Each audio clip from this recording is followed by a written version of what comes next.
Pindodo ilovasida mahsulotni galereyamizga saqlashni o'rganamiz. Mahsulot rasmini. Buning uchun mahsulot rasmini ustiga bosasiz. Birinchida ko'pincha videosi joylashgan bo'ladi. Mana videoni o'zi rasmini qilib qo'ygan, belgisini qilib qo'ygan. O'tkazib yuborasiz. Mana.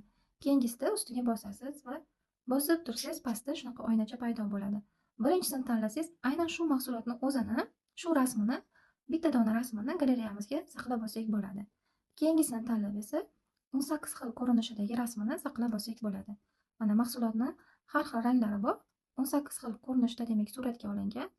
Aynan shuni nazarda tutyapti, ya'ni 18 xil ko'rinishini hammasini galereyamizga saqlab olishimiz mumkin. Mana hozir sizga ko'rsatib beraman. Ustiga mana bosdim, 18 xil ko'rinishini galereyamga saqlab berdim. Kutamiz saqlab berishini. Mana saqlandi degan yozuv chiqdi. Endi galereyamizni tekshirib ko'ramiz. Mana galereyamga kirdim, ko'rib turibsiz. Hamma ranglarini, har xil o'sha 18 xil ko'rinishini hammasi saqlangan. Xuddi shunaqa ko'rinishda siz ham saqlab olsangiz bo'ladi.